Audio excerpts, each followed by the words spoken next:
But then a recent report, Zach, did you see that one that it's seeming as if a guy like Corbin Burns and I think Bleacher Report put that out. And Bregman. Bregman and Corbin Burns are not going to sign until after Christmas. Yeah. Which makes sense. Mm-hmm. It makes sense. So in this case, though, people are wondering, well, why is it taking so long? Well, the players can kind of wait as long as they want technically, and that's a frustrating thing for teams. It's a frustrating thing for fans. Sometimes you have to see it kind of all play out. I mean, hell, we just saw the Nolan Arenado report out there that he vetoed a trade to Houston. Yeah. And wouldn't waive his no trade clause to go there. But it was interesting because you just traded away Kyle Tucker. And I guarantee you, Zach, or I shouldn't guarantee, and I'm not going to fully assume, but an indication to me would be that you trade away your best player. I'll say Kyle Tucker was their best player. Yeah. And no one wants to win. He's probably wondering, what's the plan for the future? Are you going to sign more guys? Yeah.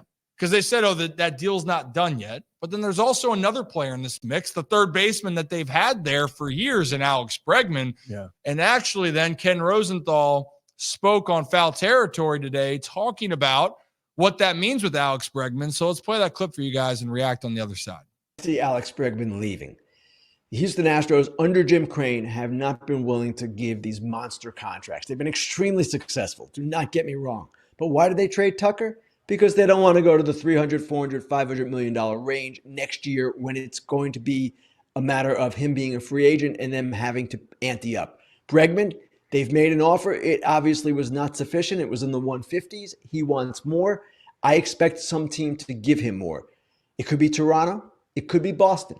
It could be the Yankees, although it seems to me the Yankees have made their big push with Fried and now Bellinger as far as a financial commitment is concerned. So I don't know exactly where Bregman's going to end up. Detroit is another possibility. Reunion with A.J. Hinch. Mm-hmm. He seems to me, though, a guy that's going to be just fine. So, yes, I agree. Bregman's going to be just fine.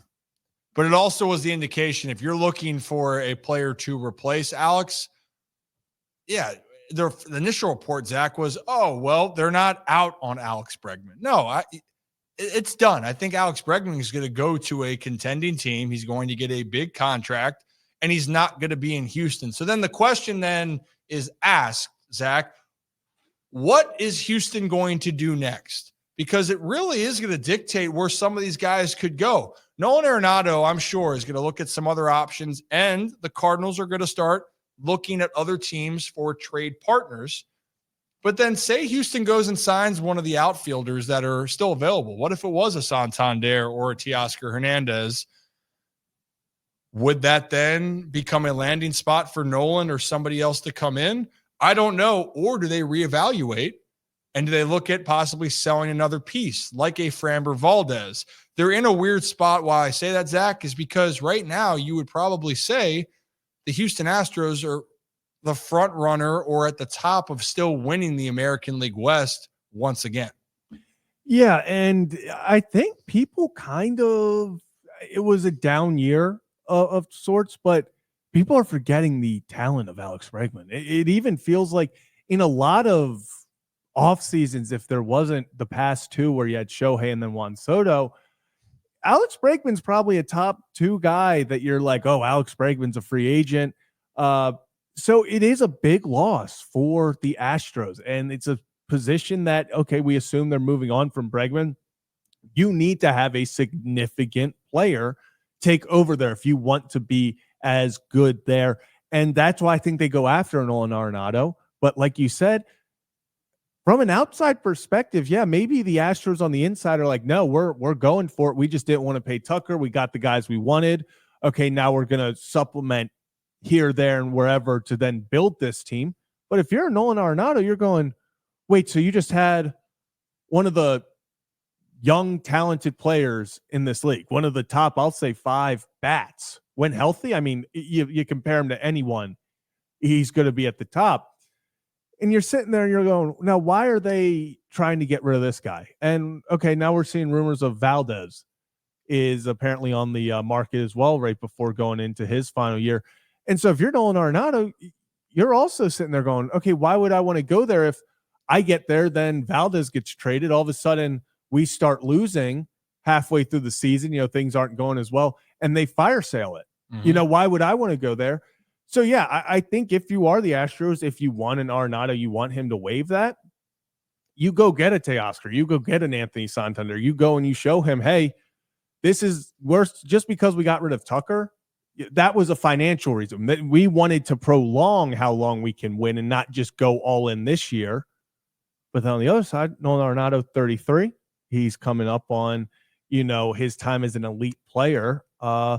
He wants to win. Yeah. He wants to win, and he wants to win now. I hate to be this way. He didn't win in Colorado. He didn't win much in St. Louis. This is a guy who wants to go win. And he's craving that opportunity, right? And as you just were mentioning about Framber Valdez, or I was, then the reports now saying they're not planning on moving him. Oh. So you're sitting there, and I still think if the Astros are struggling during the season that they would consider differently. But so the Astros have pieces in place, and it would be a interesting landing spot. But for Nolan Arenado, I think you want to see what team's going to offer that. And I think that there's some other partners out there that would be very interested.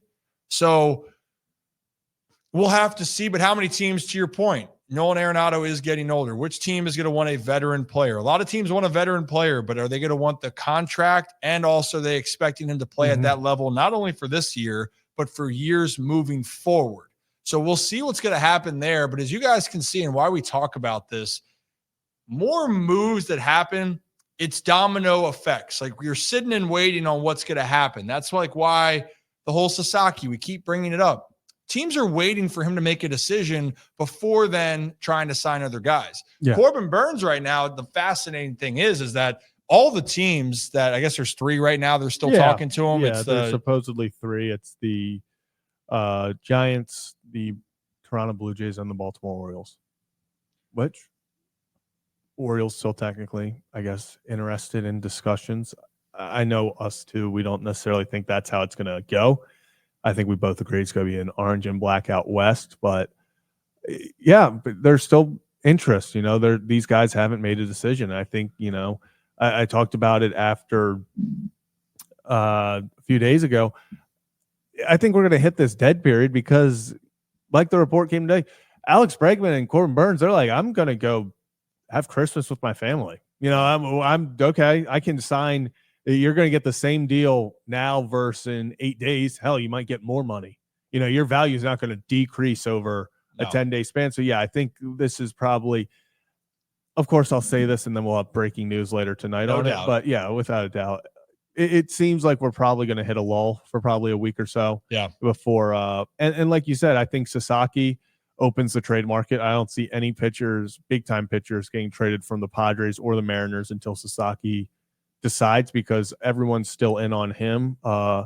You want that. These teams don't want to trade assuming they're going to get him, because if you trade your guy and then you don't get Sasaki, now you're looking for a guy. So I think the Sasaki is going to hold some guys up. I think Corbin is going to hold some teams up, even though it's not a lot. I think, even teams that aren't interested in Corbin's going to set a price.